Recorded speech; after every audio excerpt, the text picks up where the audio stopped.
ಬೆಂಗಳೂರು ನಗರದಲ್ಲಿ greater Bengaluru authority ವ್ಯಾಪ್ತಿಯಲ್ಲಿ ನಗರಕ್ಕೆ ಸಂಬಂಧಪಟ್ಟಂತ ಎಲ್ಲ ಮನೆಗಳಲ್ಲಿ ಸಮೀಕ್ಷೆ ಪ್ರಾರಂಭ ಆಗ್ತಾ ಇದೆ. ನನ್ನ ಮನೆಯಲ್ಲೂ ಕೂಡ ಇವತ್ತು ಮಾಡಿದ್ದಾರೆ. ನಾನು ಕೂಡ ಎಲ್ಲ ಮಾಹಿತಿಯನ್ನ ಕೊಟ್ಟಿದ್ದೇನೆ. ನಾನು ಹಳ್ಳಿಯಿಂದ ಬಂದು ಇಲ್ಲಿ ವಾಸ ಇದ್ರೂ ಕೂಡ ಎಲ್ಲ ಮಾಹಿತಿಯನ್ನ ಕೊಟ್ಟಿದ್ದೇನೆ. ಎಲ್ಲ ತೆಗೆದುಕೊಂಡಿದ್ದಾರೆ.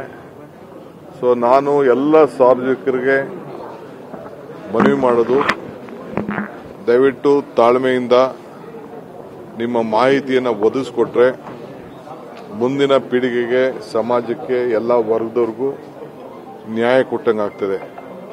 ದಯವಿಟ್ಟು ಈ ಒಂದು ಸಮೀಕ್ಷೆ ಏನಿದೆ, ಹಿಂದುಳಿದ ವರ್ಗದವರು ಮಾಡ್ತಾರಂತ ಸಮೀಕ್ಷೆ, ಎಲ್ಲ ಜಾತಿ, ಎಲ್ಲ ಧರ್ಮದವರು ಕೂಡ ನೀವು ಸಮೀಕ್ಷೆಯಲ್ಲಿ ಕೊಟ್ಟು ನಿಮ್ಮ ಗುರುತನ್ನ ಮಾಡ್ಕೊಳ್ಬೇಕು ಅಂತೇಳಿ ನಾನು ಮನವಿಯನ್ನ ಮಾಡ್ತಾ ಇದ್ದೇನೆ. ಸರ್, ಹೆಚ್ಚು ಕ್ವಶನ್ ಇತ್ತು, ಅದು ಸಹಜವಾಗಿ ಸರಳೀಕರಣ ಮಾಡಬೇಕು ಅನ್ನುವಂಥದ್ದು ಅವರು ಮಾಡಬೇಕಾಗಿತ್ತು. ನಾನು ನೋಡಿದೆ, ಇವತ್ತೇ ನನ್ನ ಫಾರಂ ನೋಡಿದ್ದು, ನನಗೆ ಕ್ವಶನ್ಸ್ ನನಗೆ ಕೇಳಿದ್ದು ಬಹಳ ಜಾಸ್ತಿ ಕ್ವಶನ್ಸ್ ಇದೆ. ಅದಕ್ಕೆ ಅವ್ರಿಗೆ ಹೇಳಿದೆ ಸ್ವಲ್ಪ ಆದಷ್ಟು ಕಡಿಮೆ ಕೇಳ್ರಿ ಅಂತ. ಯಾರಿಗೂ ತಾಳ್ಮೆ ಇರುವುದಿಲ್ಲ. ಇದು ವಿಶೇಷವಾಗಿ ನಗರಗಳಲ್ಲಿ, ಹಳ್ಳಿಗಳಲ್ಲಿ ಮಾತಾಡ್ಬೋದು.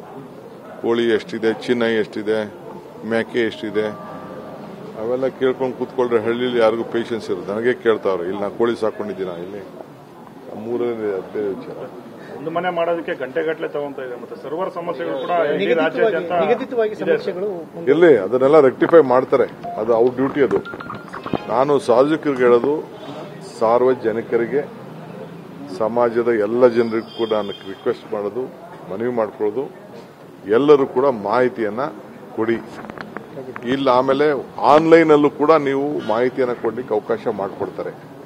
ಹೊರಗಡೆ ಇದ್ದವರು, ಹೊರಗಡೆ ರಾಜ್ಯದಲ್ಲಿ ಇದ್ದವರು, ಉದ್ಯೋಗಕ್ಕೆ ಹೋಗಿರೋರು ಎಲ್ಲರೂ ಕೂಡ ನೀವು ಕೂಡ ಆನ್ಲೈನ್ ಅಲ್ಲೂ ಕೂಡ ನಿಮಗೆ ಮಾಹಿತಿ ನಂಬರ್ ಕೊಟ್ಟಿರ್ತಾರೆ. ಅಲ್ಲೂ ಕೂಡ ನೀವು ಮಾಹಿತಿಯನ್ನ ಕೊಡಬೇಕು ಅಂತ ನಾನು ಪ್ರಾರ್ಥನೆ ಮಾಡ್ತೀನಿ. ಸರ್, ಈಗ ಕೆಲವೊಂದು ಪರ್ಸನಲ್ ಕ್ವಶನ್ಸ್ಗಳಿತ್ತು, ಅಂದ್ರೆ ಚಿನ್ನದ ವಿಚಾರ ಅಥವಾ ಕುಲಕಸುಬಿನಿಂದ ಬಂದಂತಹ ಒಂದಿಷ್ಟು ರೋಗ, ಆ ತರದ್ದು ಕ್ವಶನ್ಸ್ಗಳು ಒಂದಿಷ್ಟು ಆಭಾಸ ಅನ್ನಿಸೋದ್ರ ಜೊತೆಗೆ ಅದನ್ನು ಕೊಡಬೇಕಾ ಅನ್ನುವಂತಹದ್ದು ಸಾರ್ವಜನಿಕರಿಗೆ ಒಂದು ಪ್ರಶ್ನೆ ಇರ್ಬೋದು. ಅದಕ್ಕೆ ಕೋರ್ಟ್ ಅವರು ಹೇಳಿದ್ದಾರೆ, ಯಾರಿಗೂ ಬಲವಂತ ಮಾಡಬೇಡಿ ಅಂತ ಹೇಳಿದ್ದಾರೆ. ಕೋರ್ಟ್ ಅವರು ಇದನ್ನೆಲ್ಲ ಗಮನದಲ್ಲಿ ಇಟ್ಕೊಂಡೆ ಕೋರ್ಟ್ ಅವರು ಕೊಟ್ಟಿದ್ದಾರೆ. ಅವ್ರು ಕೇಳೋದು ಕೇಳ್ತಾರೆ. ನಾನೇ ಹೇಳಿಲ್ಲ ಇವೆಲ್ಲ ನಾನು ಕೇಳಬೇಡಪ್ಪ ಅಂತ ಹೇಳಿ, ಉದ್ಭವಿಸುವುದಿಲ್ಲ ಅಂತ ಹೇಳಿ, ನಾನು ಕೊಡುವುದಿಲ್ಲ ಅಂತ ಹೇಳಿ ಅಷ್ಟೇ. ಏನು ಕೊಡಬೇಕು ಅಷ್ಟು ಮಾತ್ರ ಹೇಳಿ. ಅವ್ರಿಗೂ ನಾನು ಹೇಳಿದ್ದೇನೆ, ಇವೆಲ್ಲ ಸುಮ್ಮನೆ ಬೆಂಗಳೂರು ನಗರದಲ್ಲಿ ಮಾಡಬೇಕಾದ್ರೆ ಸೂಕ್ಷ್ಮತೆಯಿಂದ ಇರಬೇಕು ಅಂತ. ತುಂಬಾ ಜನ ನಿರಾಕರಣೆ ಮಾಡ್ತಿದ್ರೆ ಮಾಹಿತಿ ಕೊಡ್ಲಿಕ್ಕೆ, ನಾವೇ ಕೊಡಬೇಕು, ಯಾಕೆ ಸರ್ವೆ ನಾವು ಭಾಗವಹಿಸಬೇಕು ಅಂತ ಪ್ರಶ್ನೆ ಉದ್ಭವಿಸ್ತೇವೆ.